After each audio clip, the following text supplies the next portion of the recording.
Youth ലീഗിന്റെ പ്രതിഷേധത്തിനൊടുവിൽ ഇപ്പോൾ നേതാക്കൾ മാധ്യമങ്ങളെ കാണുകയാണ്. വൈകുന്നേരത്തിലേക്ക് മാറ്റിയെന്നാണ് അറിയുന്നത്. ഇങ്ങനെയുള്ള പ്രഹസനമായ പരിഹാരമല്ല ഞങ്ങൾ ഉദ്ദേശിക്കുന്നത്. ശാശ്വതമായ പരിഹാരം ഇവിടെ പുനർനിർമ്മിക്കണം. ഈ ദേശീയപാത പുനർനിർമ്മിച്ചെങ്കിൽ മാത്രമാണ് ഈ പ്രശ്നത്തിന് പരിഹാരമുള്ളൂ. ഈ സ്പോട്ടിൽ 7, 4, 11 വിലപ്പെട്ട ജീവനുകളാണ് പൊലിഞ്ഞിട്ടുള്ളത്. ഈ 4 പിഞ്ചു മക്കളുടെ ജീവൻ ഉൾപ്പെടെ 11 പേരുടെ ജീവന് നഷ്ടമായിട്ടുണ്ട്. ഇനി മേലിൽ അത്തരത്തിലുള്ള ഒരു പ്രശ്നത്തിലേക്ക് പോകാതെ അത്തരം ജീവനുകൾക്ക് ഹാനി വരാതെ സൂക്ഷിക്കണമെങ്കിൽ ഈ പ്രശ്നത്തിന് ശാശ്വതമായ പരിഹാരമാണ് ആവശ്യം. ആ ശാശ്വതമായ പരിഹാരത്തിന് വേണ്ടി മുസ്ലിം യൂത്ത് ലീഗ് നടത്തിയിട്ടുള്ള ഈ ധർമ്മസമരമാണ് ഇവിടെ അധികൃതരുടെ തീർച്ചയായിട്ടും നമ്മൾ നിർദ്ദേശിച്ചിട്ടുള്ളതാണ്. നമ്മുടെ നിർദ്ദേശം നിരന്തരമായി സംസാരിച്ചുകൊണ്ടേയിരിക്കുന്നതാണ്. 3 വർഷമായി 2.5 വർഷക്കാലമായി മുസ്ലിം ലീഗ് രാപ്പകൽ സമരം നടത്തിയിട്ടുണ്ട്. പ്രാദേശിക സംവിധാനങ്ങൾ സമരം നടത്തിയിട്ടുണ്ട്. അന്നൊക്കെ സമരം നടത്തിയിട്ട് പരിഹാരം നിർദ്ദേശിച്ചിട്ടുണ്ട്. ഇവിടുന്ന് IIT-യുടെ വിദഗ്ധരായ ആളുകൾ ഇവിടെ സന്ദർശനം നടത്തി. MVD കേരളത്തിന്റെ മോട്ടോർ വെഹിക്കിൾ ഡിപ്പാർട്ട്മെന്റ് സന്ദർശനം നടത്തിയിട്ട് പനയമ്പാടം പ്രദേശത്തെ ഈ പ്രശ്നത്തിന് ശാശ്വതമായ പരിഹാരത്തിന് വേണ്ടി 84 ലക്ഷം രൂപയുടെ ഒരു എസ്റ്റിമേറ്റ് മുഖ്യമന്ത്രിയുടെ മേശക്കകത്ത് ഇരുന്നുറങ്ങുകയാണ്. ആ ഉറങ്ങുന്ന ആ റിപ്പോർട്ട് പുനഃപരിശോധിച്ചുകൊണ്ട് ഈ പ്രദേശത്ത് ശാശ്വതമായ പരിഹാരത്തിന് വേണ്ടി ഈ റോഡ് പുനർനിർമ്മിക്കണമെന്നാണ് മുസ്ലിം ലീഗ് ഈ സമരത്തിലൂടെ ആവശ്യപ്പെടുന്നത്. മന്ത്രിയെ കാണാഞ്ഞിട്ടല്ലോ മുഖ്യമന്ത്രിയുടെ മുമ്പില് ഈ ഒരു 23 വർഷമായിട്ട് ഈ കിടക്കേണ്ടത്. മുഖ്യമന്ത്രിയുടെ മേശപ്പുറത്തിരിക്കുന്ന ഫയൽ നോക്കാൻ എന്തിനാ ഇവിടുന്ന് ട്രാൻസ്പോർട്ട് മന്ത്രി മുഖ്യമന്ത്രിയുടെ മുമ്പില് ഇത് കിടന്നുറങ്ങുകയെന്ന് പറഞ്ഞല്ലോ. ഇത് 2021 ഇവിടെ രാപ്പകൽ സമരം നടത്തിയാണ് ഞങ്ങള്. നിരന്തരമായ സമരങ്ങൾ നടത്തിയിട്ടുണ്ട്. പക്ഷെ ഈ സമരങ്ങൾ നടത്തുമ്പോൾ ഇവിടെ ഇങ്ങനെ ഇഷ്യൂസ് ഉണ്ടാകുമ്പോൾ മാത്രം കണ്ണു തുറന്നാൽ പോരാ. ഇവിടെ വൺ വേ ഉണ്ടാക്കിക്കൊണ്ട് ഇവിടെ ശാശ്വതമായ പരിഹാരമാണ്. റോഡ് അലൈൻമെന്റിൽ തന്നെ വലിയ അപാകതകളാണ്. റോഡ് പണിയിൽ തന്നെ വലിയ അപാകതകളാണ്. അത് പരിഹരിക്കാനുള്ള പ്രധാനപ്പെട്ട കാര്യങ്ങൾ അതാ ചെയ്യേണ്ടത്. വെറുതെ ഫയൽ കൂട്ടിയിട്ടൊരു കാര്യമില്ലല്ലോ. അല്ലെങ്കിൽ തന്നെ മുഖ്യമന്ത്രി മേശപ്പുറത്ത് എല്ലാ ഫയലും കൂട്ടിക്കിട്ട് കിടക്കുകയാണ്. എന്ത് പരിപാടിയാണ് നടക്കുന്നത്? മുഖ്യമന്ത്രി ദേശീയപാത നിർമ്മാണത്തിൽ പാലിക്കേണ്ട സാമാന്യ മര്യാദ പോലും പാലിക്കാതെയാണ് ദേശീയപാത അധികൃതർ ഈ നിർമ്മാണം ആരംഭിച്ചത്.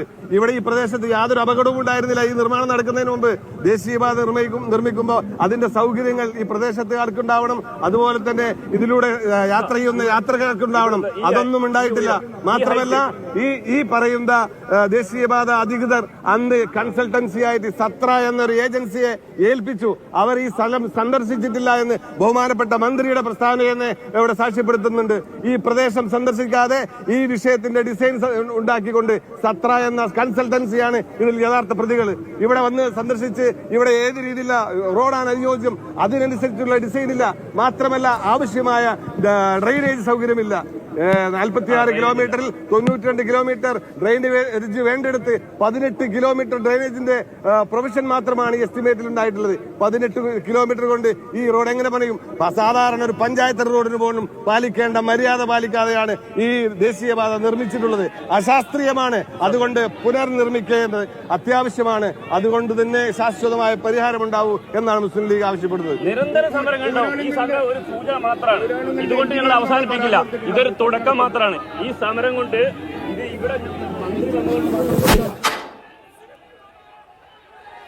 യൂത്ത് ലീഗ് നേതാക്കളുടെ പ്രതികരണമാണ് നമ്മൾ കേൾക്കുന്നത്. ജനരോഷം അത് തന്നെയാണ് ഇവരുടെ വാക്കുകളിലും നിറഞ്ഞു നിൽക്കുന്നത്. പ്രവർത്തകരുടെ ഭാഗത്തും റോഡ് ദേശീയപാതയാണ്. അത് ഏറെ നേരം ഉപരോധിച്ചാൽ ഗതാഗത തടസ്സം ഉണ്ടാകുന്നതിനാൽ തന്നെ പ്രവർത്തകരെ ഇപ്പോൾ പോലീസ് അറസ്റ്റ് ചെയ്ത് നീക്കിയിരിക്കുകയാണ്. റോഡ് പുനർനിർമ്മിക്കുന്നവരെ പ്രതിഷേധം തുടരുമെന്നുള്ള കാര്യമാണ് അവർ ചൂണ്ടിക്കാണിക്കുന്നത്. ആ പ്രതിഷേധവുമായി മുന്നോട്ട് പോകുമെന്നും യൂത്ത് ലീഗ് അറിയിക്കുന്നു. അതിനിടയിലാണ് കോൺഗ്രസിന്റെ അനിശ്ചിതകാല നിരാഹാര സമരം ഒരിടത്ത് ആരംഭിച്ചിരിക്കുന്നത്. അങ്ങനെ ഒരു അക്ഷരാർത്ഥത്തിൽ പ്രതിഷേധ ഭൂമിയായി തന്നെ മാറുകയാണ് പനയമ്പാടത്ത് അപകടം നടന്നിട്ടുള്ള സ്ഥലം എന്നുള്ളതാണ്. ആ കാഴ്ചകളാണ് നമ്മളിപ്പോൾ അവിടെ നിന്ന് കണ്ടുകൊണ്ടിരിക്കുന്നത്. ഗോകുൽ VS വിവരങ്ങൾ നൽകാനായിട്ട് തുടരുന്നുണ്ട്. വിവരങ്ങളുമായിട്ട് ഗോകുൽ, നേതാക്കൾ സംസാരിക്കുന്നതൊക്കെ നമ്മൾ കേൾക്കുന്നുണ്ട്. ഇനി എങ്ങനെയാണ് അവരുടെ മുന്നോട്ടുള്ള നീക്കം എന്നാണ് പറയുന്നത്? കൂടുതൽ പോലീസിനെ സ്ഥലത്തേക്ക് എത്തിക്കേണ്ട സാഹചര്യം ഉണ്ടാകുമോ? കാരണം ഇനിയും പ്രതിഷേധവുമായി കൂടുതൽ യുവജന സംഘടനകളും ഒക്കെ വരാനുള്ള സാധ്യത മുന്നിൽ കാണുന്നുണ്ടോ? സമരം അവസാനിച്ചു. ഈ തുടർ സമരങ്ങൾ ഇതിന്റെ ഭാഗമായി ഉണ്ടാകുമെന്നുള്ളതാണ് നേതാക്കൾ പറയുന്നത്. അതായത് ഇതൊരു സൂചനയാണ്, ഇന്നത്തെ ഉപരോധ സമരം ഒരു സൂചനയാണ്. അതിനുശേഷം തുടർ സമരങ്ങൾ ഒരുപക്ഷെ ഇതിനുണ്ടാകുമെന്നുള്ളതാണ് പറയുന്നത്.